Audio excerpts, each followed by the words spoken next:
My questions today are regarding the Vaccine Injury Support Program. I'm speaking about it largely because of a very excellent Global News investigative report. In that report, they interviewed the widow of Stephen McDougall. He is confirmed to have died of vaccine-induced myocarditis. He leaves behind 2 little children. Do you know how much money his family would have received to compensate for his death?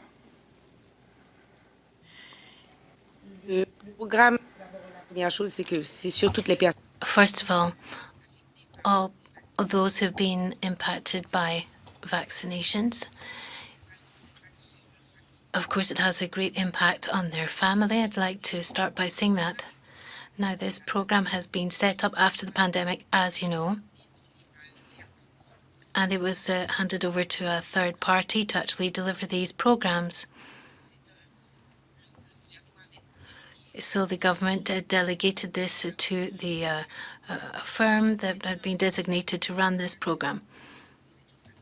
Now, I'm not going to say that we were satisfied either with Auxerro, and we decided to repatriate the program within the government.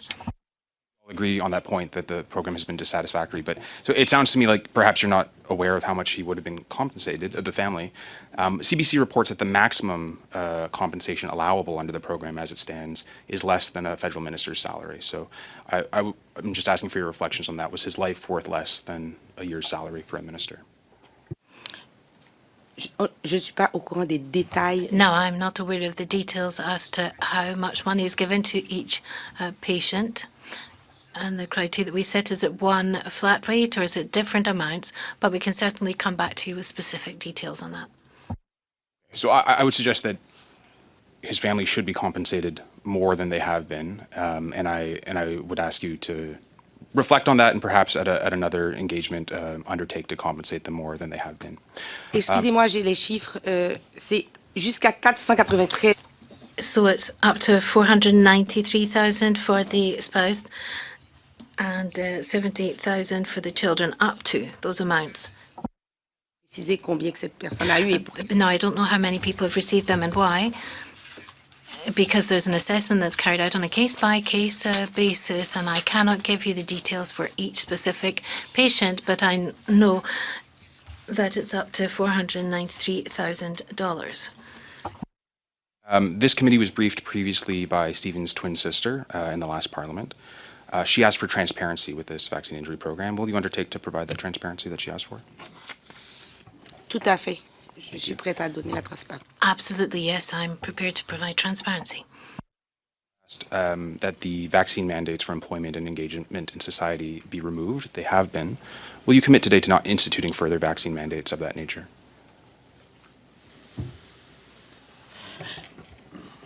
Je vous dirais que... Well, I would say vaccines protect lives. That's proven by science. And depending on the situations which we find ourselves, I cannot say to you today that I'm never going to do that. That's impossible. We'll have to base ourselves on the actual situation, what science tells us. But I'd also like to see that after the pandemic that we've experienced, I think that we are ready if ever something else comes up. And we're able to examine the impacts on people now because we've got some experience. So, of course, we'll look at all this together before we would take a decision. There's science, and of course we must listen to science, and of course vaccines save lives, but every medical maneuver can also cost lives, as it unfortunately did in Stephen's case. If you had a time machine, would you go back and tell Stephen not to have taken that vaccine?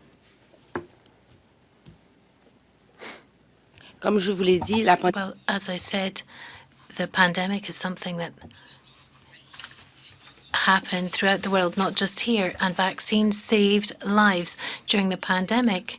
Because I know that you've already seen the figures, but when we did the modelling, if we hadn't had the vaccines, there would have been far more deaths and far more cases.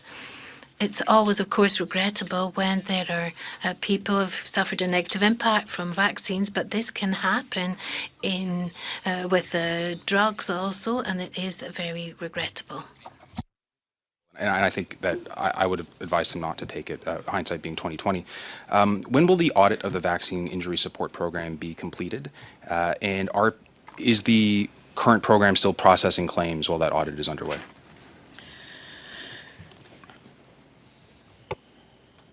Aussitôt that's que your last possible. question, so As soon as possible.